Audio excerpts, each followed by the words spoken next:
Bonjour and welcome or welcome back to my channel. My name is Claude and today, Scorpio, I'm going to be doing your chakra checkup tarot reading. So I hope you are doing well. Now I'm going to pull out 7 cards representing each of your main 7 chakras, looking for blockages if there are any, and I will give you tips to unclog them if necessary. And please do remember those are general readings. They will not resonate with everybody. Take what applies to you and just forget the rest. Oh, the 8 of Pentacles wanted to come out, so I will show it to you. So that's you applying yourself.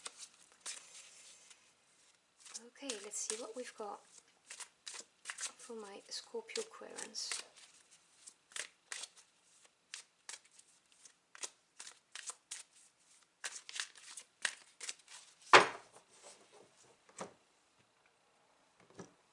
Alright, so for your first chakra, you have the 2 of Wands. For your second chakra, you have the 9 of Swords. Your third chakra, the King of Wands. Fourth chakra, the Tower, Major Arcana here. Fifth chakra, the High Priestess, again, Major Arcana. Sixth chakra, the 6 of Wands. Notice you have a 6 in your 6th chakra, so perfect there. And the 7th chakra, you have the 3 of Cups. Okay. So your root chakra is your center of survival, your sense of security in the world, and how you attract prosperity and abundance to yourself. And the 2 is the number of duality, relationships, and decisions. 1 is to do with passions, your soul, what ignites you, and the willpower to create it or see it through. The 2 of Wands talks about being at a crossroad, and whether you choose to go left or right, you will experience growth. It's just going to be a different set of experiences. That's what the card talks about. So at the moment you may feel slightly destabilized because you have to make a choice or a decision. This doesn't mean your chakra is blocked, it just means that it's spinning slightly more slowly because you are contemplating your options, and yeah, you're at the crossroad. Your second chakra is the Sacral Chakra, which is your center of creativity and how you experience pleasures in life. And you have the 9 of Swords. Swords is to do with the mental realm, so thoughts, ideas, truths and communication. And the 9 of Swords talks about being anxious and worried, sometimes even, being up at night, not being able to sleep.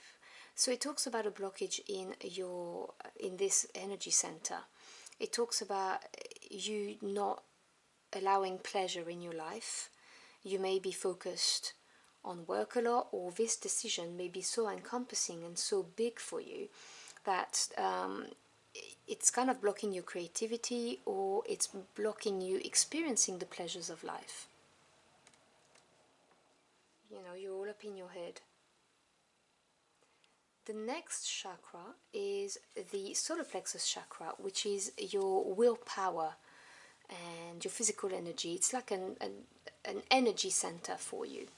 And you have the beautiful King of Wands. I think it's an incredible pairing. I mean, aside from the Emperor, I don't know what more you could want there. The King is the master of the suits, and that's the suits of passions, of having the drive and the willpower to see something through. So the willpower is the King of Wands, sorry. The King of Wands is someone who is very charismatic. It's a go-getter who's going to take calculated risks to get what he wants. It's not someone who's going to remain sat and not do anything about it. So your solar plexus is on fire. You really have this energy in your belly. You have a lot of willpower, a lot of drive in you. It comes also with a lot of self-confidence. Your next chakra is your heart chakra. Now this is your center of love, how you give it and receive it, but also of peace and centeredness. And right now I'm seeing that it's in turmoil. You have the Tower, which is a major arcana, so more permanent type of energy. This is God, the divine, the angels, the universe, whoever you work with, intervening. This is a sudden and abrupt change. This is something you didn't see coming. It can be quite shocking, completely unexpected. But please do remember that things happen for you and not to you. This is your spiritual team helping you in a way. Either you were set in your ways and getting too comfy, and this was not what you're supposed to do. You know, your life path is supposed to be somewhere else, and this is them redirecting you. Or this is them providing you with an experience that's going to make you grow immensely. So have trust in that. So your heart, I can see, is, yeah, it's a turmoil. That's the word that I keep on hearing in my head.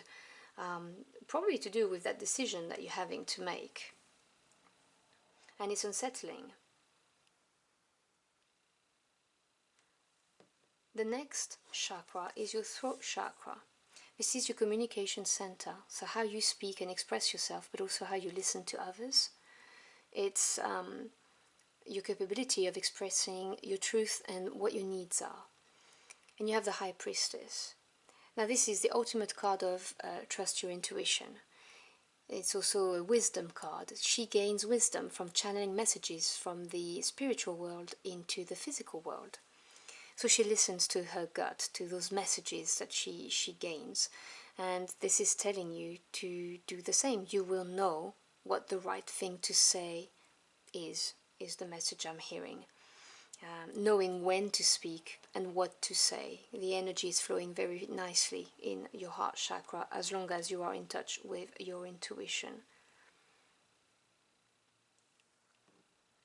The next chakra is your third eye chakra.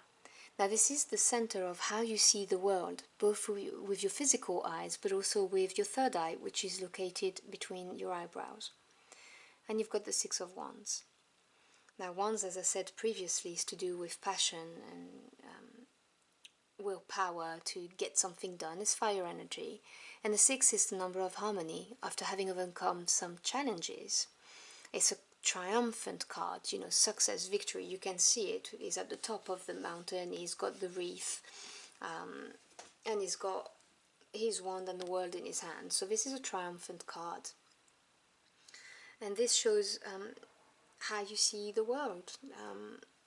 You see the world as a place where you have to work hard or fight your way through to be successful. But all in all, this is a positive attitude. You know, you have a positive outlook, and your third eye is working nicely, which is interesting because I've done about 5 or 6 readings, and you are the only sign that doesn't have either a slowdown or a block in their third eye chakra. So I find that very, very interesting. And then finally we move on to your crown chakra. Now this is your center of self-knowledge, the wisdom you've acquired, and also your spiritual connection. And you have the 3 of Cups. Now the 3 is the number of growth and expansion, and Cups is to do with the emotional realm. So it talks about your feelings, emotions, love and relationship. The 3 of Cups talks about celebration. It talks about having the support of the people around you, working in harmony with people around you, and just generally speaking, joy and something to celebrate, the growth of something to celebrate. So you are, I would say, in your crown chakra, very nicely aware of who you are. You have acquired wisdom, you have a strong connection with spirit or your angels or your ancestor, whoever you work with. You are very balanced in your crown chakra. So when I look at your life energy and how it flows, what I see as 2 slowdowns or blockages are your sacral chakra and your heart chakra. And they are intimately linked, you know, how we experience pleasure and creativity when our heart is undergoing some major transformation, which is what I'm seeing here. So for the sacral chakra, in order to balance it, start with little pleasures in life. If you are worried, anxious, give yourself some self-care. Enjoy a quick bath with a nice smelling candle and some soothing music. Cook yourself a nice meal, something that you know you're going to enjoy and is going to nourish your body, you know, healthily. Treat yourself to something small, anything, a little crystal, whatever you're into. I don't know. It depends on what you like, but start to implement little pleasures, little rewards in your life, so that you are not all in your head worried and anxious. It will soothe you. And for your heart, I would journal. When I feel in a turmoil or things are unstable or have a decision to make, I just journal everything that comes to my mind with no judgment. I play some healing sounds specifically linked to the chakra I'm working on, and I just journal everything that comes to mind. I also journal 3 things I'm grateful for every day. You may want to do that so that you can balance out the negative and the positive in your journal. I'm a huge yoga practitioner, so obviously I'm going to say to you, a yoga practice would really help you, and there are hundreds of them, thousands, millions of them even on YouTube for free. I love healing sounds such as binaural sounds and meditations. All of that is available on YouTube and will help you greatly.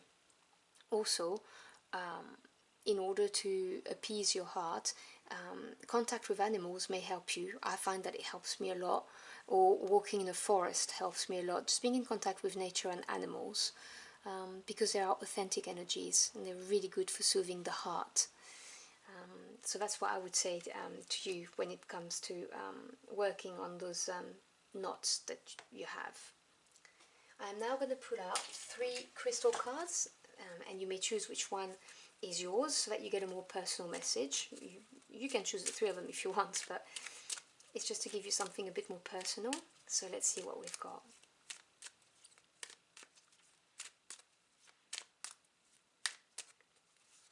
Okay.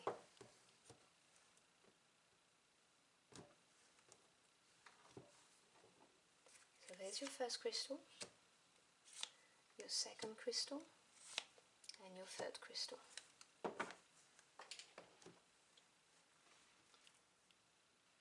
So if you've chosen the first crystal, you have the heart chakra, connection. Father Divine and Mother Earth, make love in your heart. So green ocean jasper is what you chose. And it looks like this. So you may want to get your hands on a green ocean jasper to help with your heart. If you've chosen the second crystal, you have the throat chakra, which was right next to it. Truth. Speak from your heart. It is the only thing worth listening to. And you see again, this is a message about your heart. Now this was a turquoise. So speak from your heart, it's the only thing worth listening to. And then if you chose the last one, you have solar plexus chakra. Abundance. The world is abundant when you choose to see it that way. Isn't that funny? I was telling you about how you look at the world as something where you have to work hard and even sometimes fight for being successful. This is what this is about. So the world is abundant when you choose to see it that way. So it doesn't have to be a struggle, basically. And the crystal that you need is citrine. Majorly abundant crystal. The citrine is very good for manifesting abundance. So I hope you've enjoyed your journey through the cards with me. If you did, or if the message helped you in any ways, do let me know in the comment box below. I'd love to hear from you. Thank you so much for stopping by. I'm very appreciative of it. I wish you a beautiful end of the month, and I hope to see you again very soon. Until next time, au revoir.